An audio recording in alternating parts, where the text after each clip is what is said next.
Okay, Abraham, I would love to understand step 5 much more thoroughly. It's our favorite step. Step 1 is you ask. Step 2 is source answer. Step 3 is you line up so you let the answer in. Step 4 is you get really good at it. And step 5 is you're back in step 1, but you're not mad at yourself. Because you understand the value of contrast. Yes. So I totally get that. And I totally appreciate when people give me the contrast. Most of the time I can quickly just... A little clarification here. People don't give you contrast. You ask for it from them. Just thought we'd throw that in. Wait, what? People don't give you the contrast. There's no assertion. You attract the contrast from them for your purposes by giving your attention to it. Every question is one you ask. No one asserts it into your experience. Oh, okay. Yes, that makes sense because I deliberately co-create my life. And whatever stage of the journey I'm at, so let's just use I call it big ask for step 1. The reason that you didn't understand what we were saying is because you threw it out as a little aside, not even understanding that you have a vibrational belief. You have a belief that you didn't even know you had. The premise of what you were presenting to us is when people do things to me that I have to adjust to, that's flawed. Nobody does anything to you. When I attract things that aren't in vibrational alignment with who I really am. Yeah. Okay, so I want to attract way more things, way more of the time that are in vibrational alignment with me and where I want to go. You do, but you see, you do every time. You never attract something that you're not in a vibrational alignment with. Oh, right. Okay. Oh, right. And so who needs to do the adjusting, you or the other person? Me. Okay, but then that leads to the next part of it. I find myself interacting with a beautiful, gorgeous man. I'm now seeing the vibrational difference that we're at, and I recognize that if I'm connected to Source, my inner being at all time, I'm always happy, right? So he's beautiful practice on staying in alignment, even when he's out of alignment. I don't know where I'm going with this. We know you don't. So let's take this into a real conversation. And let's stop talking about concepts and theories. And let's just live some of your real life. Okay, why am I so drawn to him, Abraham, if I know we're just a mismatch? Oh, I'm glad it's healthy and okay. Say it again. Why am I so drawn to... Oh, I'm afraid of your answer. Why am I so drawn to him if I know it's a mismatch?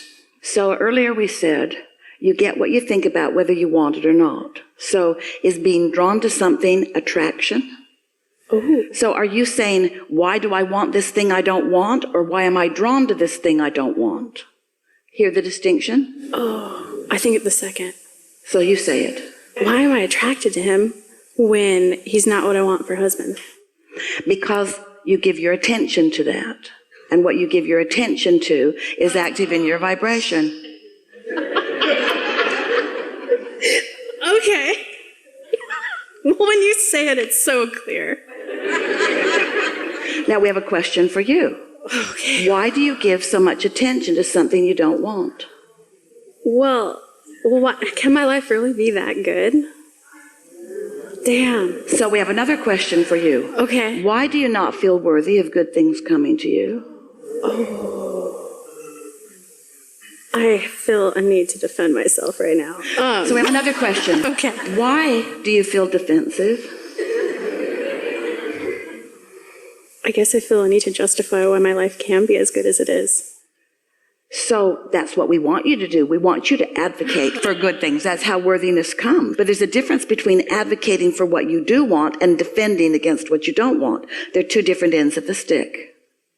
I feel like my life 99% of the time is phenomenal. It keeps getting better and better and better. My business had phenomenal growth. My personal life is amazing. So these are good conversations to have. Yes. So I feel bad that I can have 9 of the 10 areas of my life at like a A+ level. So Abraham, the other day I went to the cafeteria. I don't go there very often, but I went to the cafeteria and there was a lot of beautiful food on display.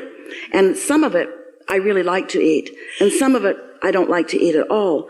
And I have to tell you, I felt so bad about not wanting to eat that stuff.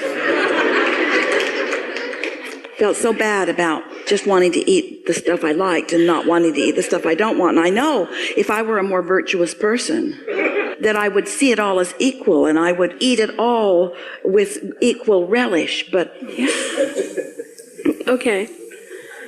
I mean, yeah, right? Because if I'm connected to Source, then I should thoroughly enjoy my time with him 100% of the time. But yeah, I want someone who's happier. I want someone who's happier. This is a conclusion that I've come to. Took a little bit, but now in this moment I know I want someone who's happier. And I want to be happier. And in my not finding someone who's happier, I've been quite unhappy, which makes me a perfect vibrational match to him.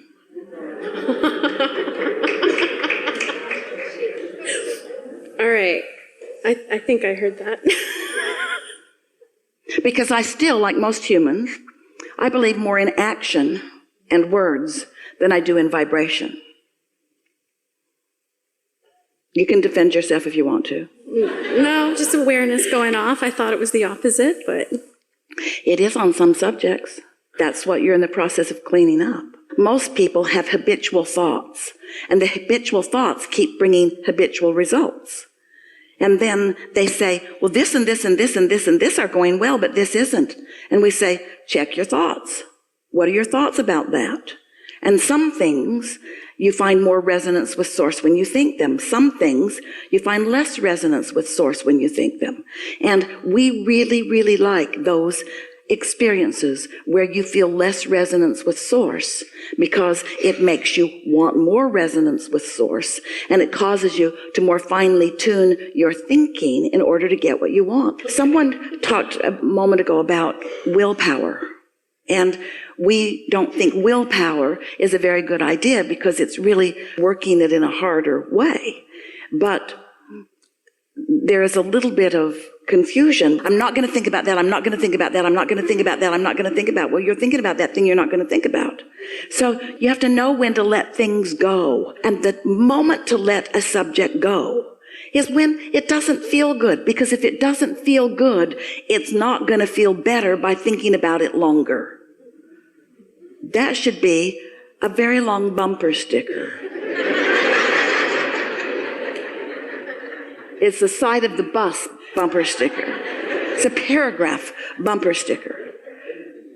When you think about something that you don't want, it doesn't turn into something that you do want. So what is the answer? How do you use your logic? How do you sort it out? How do you get clear on something? Well, you focus upon any of those many other things that are going well, and you feel the appreciation and the love and the adoration of Source, and you notice all the times that you're in the receiving mode, and you notice all the things that the universe yields to you, and you get into this appreciative feeling of thankfulness where the things that are going well are just resonating in your vibration, and you don't focus on the one that isn't working because it's already in the vortex and it is working. You're just not letting it work for you because you've got habits of thought that don't let it work for you. So you just let it as far as you can, not be something that's active in your mind while you continue to let your vibration rise higher and higher and higher on other subjects. And then every now and again, the universe will deliver to you at perfect timing, when it is known that you are in a receptive mode, a thought about the thing that you formerly thought in a negative way about, and you'll have a positive realization about it. And so it's what we call bridging beliefs. I didn't hear that last little part. So you have all these subjects that you feel good about, and you think about them mostly. Unless you're a human who believes that the one that's bothering you most is the one that needs your most attention. So you're over with that, so you're not giving your most attention to the thing that's bothering you. Because you're not giving your attention to it, that vibration becomes less and less and less active, and therefore less and less a player in your experience. And since it's less and less a player in your experience, the things that are players in your experience are causing your vibration to rise. Now, your inner being didn't forget about that, because that's not just over there, it's in your vortex, and your inner inner being knows that you want it and knows what the path of least resistance is to bring you to it and knows when you're most likely to be ready for it. So at a time that you're not expecting it, which means you won't have any negative vibration going on about it, your inner being will introduce to you in some way through other people or through a thought that you receive the idea of that. And when you receive it, because you're in a better feeling place and your vibration is higher, you will focus upon it in the now and you will change the past. Okay. So now the vibration that used to vibrate that way now vibrates in a new way. Now it's not completely solved, but it is vibrating in a new way. You following us a bit?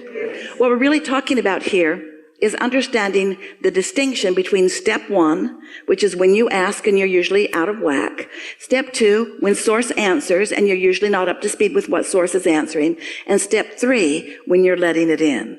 But most people have this step 1 stuff that they just hammer about. They blog about it. They complain about it. They talk about it. They question about it. They try to do processes about it. And they keep it active right where it is. So switch to step 3. Allow it in. Be ready to receive. All right, so we just have a little bit of time left. So now, ask us this question again. Well, I don't know if I have a question. I think he's a really great guy. He was a match to me for a while. Wait. Breathe a little. Acknowledge that you received quite a bit of what we said just now. And think about the topic at hand.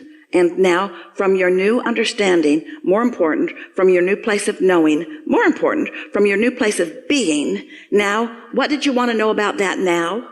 Don't regurgitate what you wrote down. What do you want to know now? What do you want to know now about that? What do you want to know now about that? Well, when you keep talking, it switches. I want to know how to let him go, but I also want it to switch because we want you to focus on what we are focused upon. What do you, right now, want to know from us about this subject of this gorgeous guy? What do you want to know now? I more want to know how to get the next guy in that's even closer to what I don't know, want. Hear how different that was? Yeah. So we heard, I want to know how to release what isn't good, how to let in what is good, and how to know the difference. Yeah. Damn. Thank you.